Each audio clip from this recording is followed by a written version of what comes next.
the filmmaker, the director behind it, Kiril Mikhanovsky, he's really made a name for himself with his short film work, and has kind of played some of the most prestigious festivals in the world, including Cannes Critics Week, IDFA, and Clermont-Ferrand, with his past short film work. And this is his feature-length directorial debut, and I will confidently say it is one of the truly great directorial debuts in this year's festival. So you guys have made the right decision.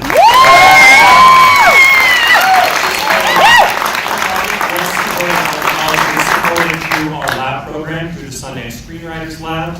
So I love, they have incredible taste, I love the projects they support. Yeah, I feel like, this becomes very rote at times in the world that we live in, and everyone keeps saying, how divided everything is, how important it is about communication, reaching out. This is why we wanted this film to be the one to kick off the festival. It is such an incredibly beautiful tale about the power and the importance of community, and seeking that out and kind of embracing that around you. It's a real pleasure to be able to support this film. Please welcome director Kiril Mikhanovsky.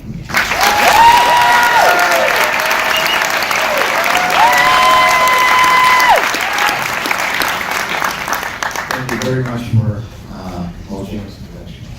Really appreciate it. I would love to invite my partner in crime, my longtime moderator, Austen. The lead producer on the project. First of all, hello Sundance, or good evening Sundance. Good evening Milwaukee. Good evening Moscow and Nashville and other places where our crew members came from. We're beyond thrilled to have a film, to have this film, and have this film premiere at no other place but Sundance. One of my favorite filmmakers, Kiril, Russian filmmaker, who unfortunately is no longer with us. She passed away a few months ago. She was in the habit of saying that the director's job is to make the movie and shut up. So he's all there. We have nothing else to say. Enjoy. I would love to invite our three wonderful actors who are here today with us. Lauren Spencer. Amazing, Lauren Spencer. Christian Galust.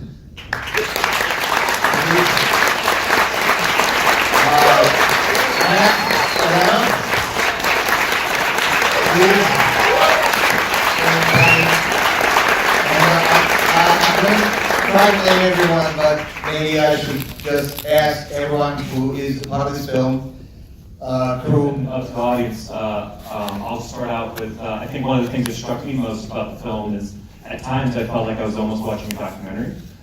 Just the look and the feel and kind of how authentic these moments really felt. I would love to hear you and Alex maybe talk about your connection to the material and kind of your history with it, and how that kind of brought in kind of an authentic perspective to the story. Well, I drove that like this. It was one of the few jobs I had, many jobs I had way back, and that was the starting point. And then I wanted to make a film based on this material at some point, but then I felt it was a little bit too late. Almost became a period piece, many things changed. So when a few years back, Alice and I sat down to work on another script. After a while, we thought it would be not a bad idea, or actually a wonderful idea to make a script where Milwaukee would play the main role and something small, like something doable. And we thought of this. I suggested this material. Alice thought it would be very appropriate for today, for 2019, 17, or back then it was earlier, but think modern day story, and that was the starting point. And for work of fiction, because it's really not autobiographical for me at all. It is a very personal work for me because of how much I'm invested in it, and how well I know the material, and how much it matters to me. But it's probably the same way to Alice. So in this sense, it's very personal. But as far as the documentary Yeah, from the get-go, we wanted to make it authentic. It was very important. It was our leading authentic, and we knew that in order to accomplish this, that we would need, we absolutely had to shoot it in Milwaukee, and we wanted to get it in Milwaukee. All right. And it was very important to cast it locally as much as possible. Work with non-actors. We wanted our characters be themselves. And actually, for the character of Tracy, we knew we wanted to find someone who understood the life of Tracy, who knew the life of Tracy firsthand, and who worked very well. And so.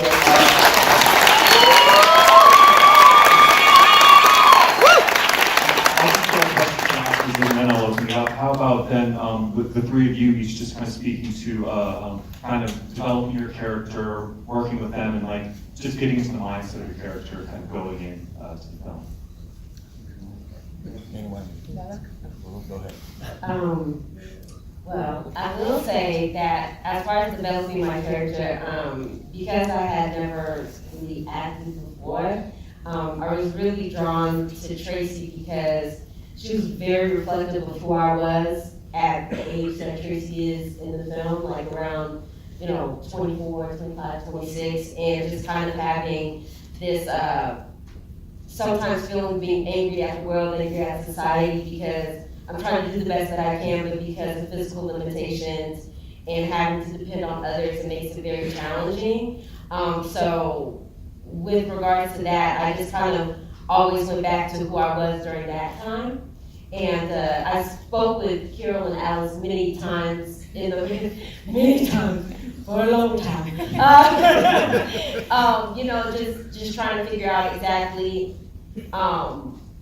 the difference between Tracy and myself, but also where the commonalities were and where she could be relatable to others, whether they have a disability or not. So that was really important with developing Tracy.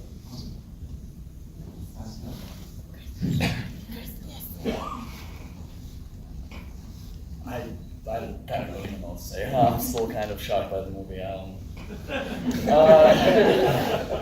Developing the character. It was, a lot of portions of it I could relate to my real life. I don't know. I'm sorry, can we come back to me? Well, I want to say that it wasn't easy for everyone involved in the making of the film on the acting side, but it was probably the hardest for Chris because not only because he was the youngest, but also he had so little preparation. We planned to have 2 months of on-the-ground preparation. We ended up having only 10 days. And I was out of these 10 days, 8 we spent driving the medical transport, and we had about 1 hour that we sat at a local coffee shop to talk about his role, and the next day was just driving 75 miles an hour and acting his best. And so it was getting better every day. It was basically like throwing a kitten in water and not letting him drown, but also demanding from the kitten to swim the fastest. And, They swam. Yeah. Right, yes.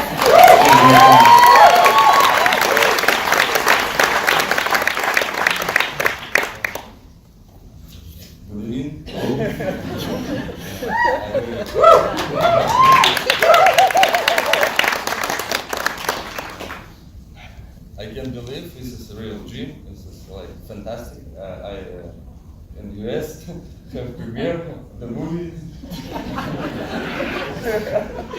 It's incredible. Yeah. And what I can say about the character Dima, how I work with. No, I know. Stanislavski method. Just believe, just do it, just.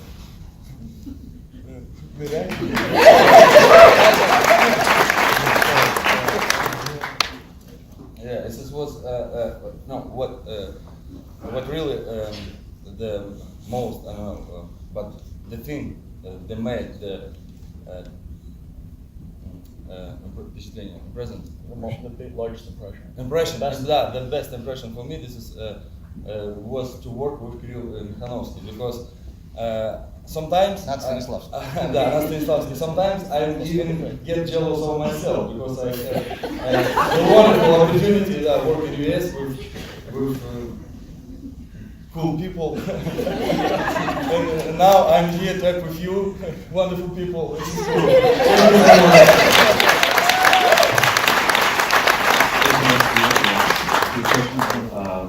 Writing, how closely connected the script is to the editing of the films again. No flashes, flashbacks or flashes were not, they're not on the page, of course. The way I approach generally a script is a blueprint from which we would work. I love very much the Hitchcock methodology where everything is prescriptive and pre-planned and the positions and mise-en-scene very pre-worked, let's put it this way. But with this one, it was clear from the get-go, again, addressing the documentary feel to it. We were entering certain terrain with 9 actors, with multiple locations, and the intensity of what was happening and what we tried to capture, where we were creating situations that were scripted and building them in such a way that would allow for certain things to happen.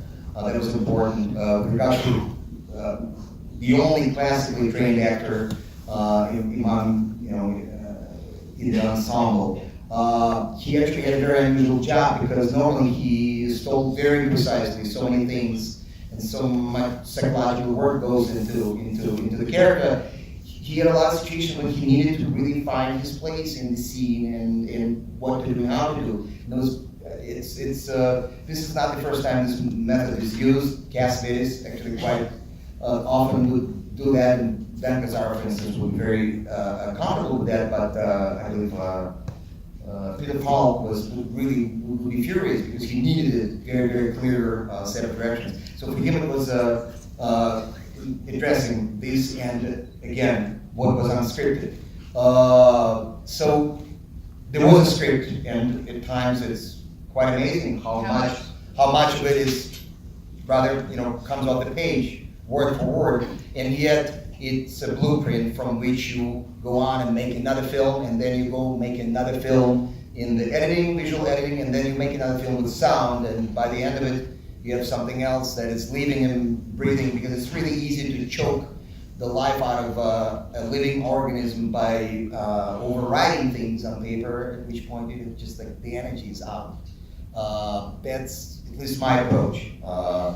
Alice has a literary background, playwriting, dozens of plays where the word is, is holy and no one touches it, and things need to follow. It's the Bible. So this wasn't the case. And, no, this wasn't the case, but you're right. The film was made 3 times, very distinctly in this film, particularly where we wrote the script. Right. Then we shot the film and it came alive in a very particular way when we shot it, and then in the editing, it was a complete reinvention of the film in many respects. We finished post-production Thursday. Or rather, it's you end up with a big block of you end up with rock, and the film is there. So it's it's not the freshest metaphor, but yes, we just get rid of what the sculpture is there. The sculpture is inside, so the job is actually to find that body inside that rock. And so what editing ends up being is inventing a language, building words, putting them in sentences, and there is a discourse. So it's every bit as creative. And actually, it's only during the editing, and especially in this one, where there is most of, where one can exercise most control. Because obviously, the making of the film it's harder to control things that happen on the set in front of the frame, and with the weather ever changing and all that. It's just it's a different kind of thing. Yeah. Do you have any more questions? Do we have other? Provide. And second, what was the casting process like? So I would say, some of the scenes are really scripted, and some of the scenes are almost completely improvised, where we stay within the parameter of what we knew we had to do, but they're very much improvised. And sometimes people, say, yeah. It's so So hard for they- me improvise in English language. No, Max, you were amazing. And the casting process was really long. We did a great deal of local casting, spent a lot of time with people in the community. We spent a great deal of time at the Eisenhower Center, the workplace for people with disabilities that's in the film, and got to know people there they're very near and dear to us.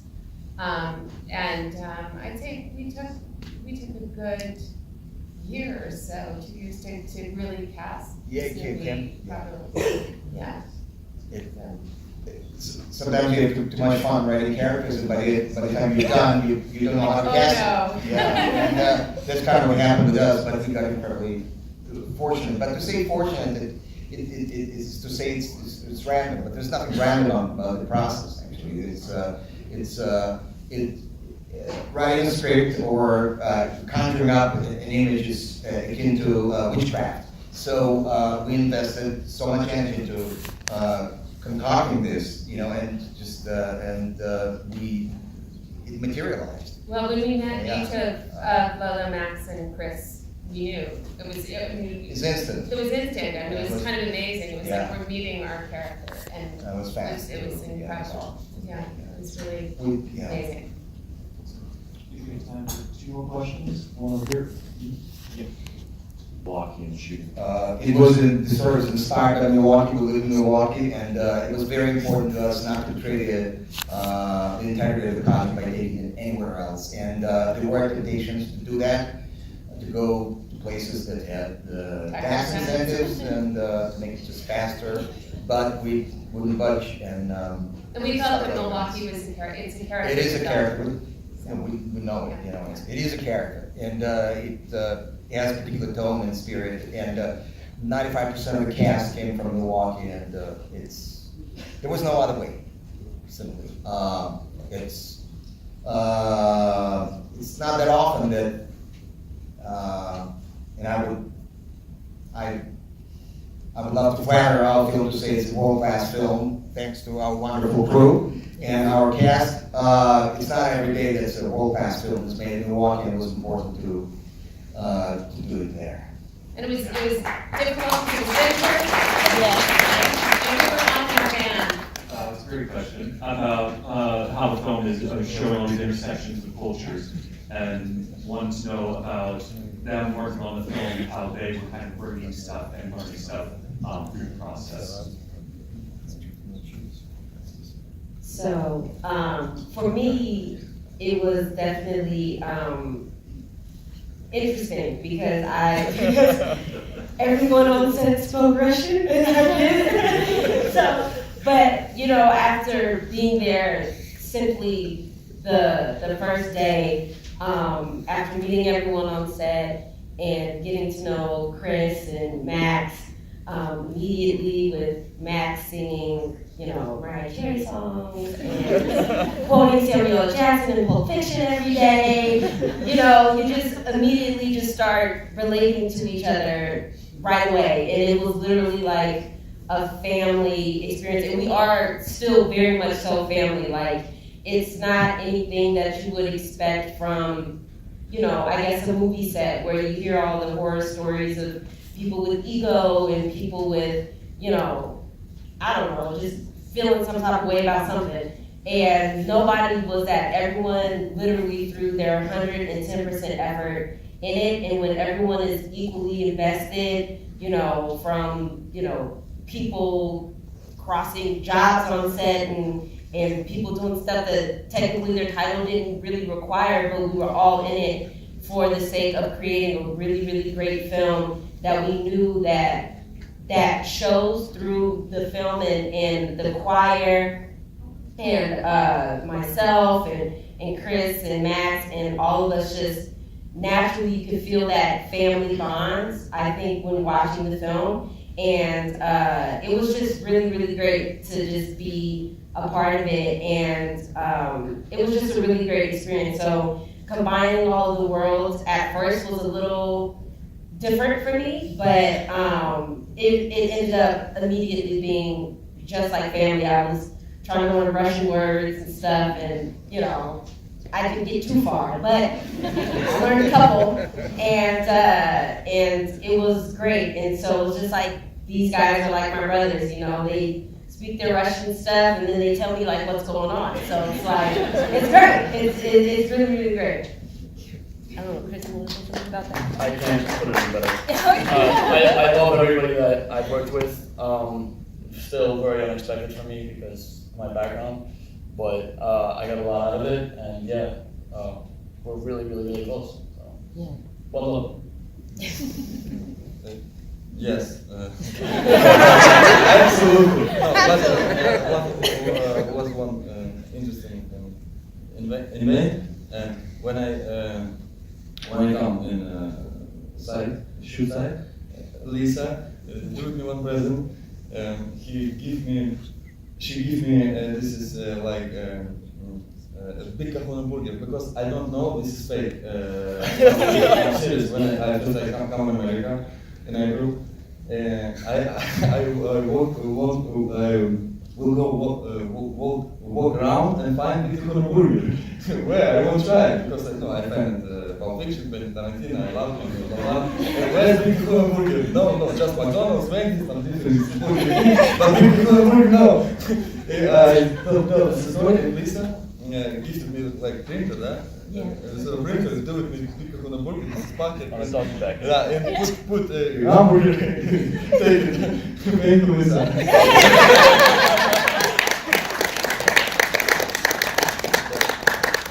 Final round of applause. The team behind it.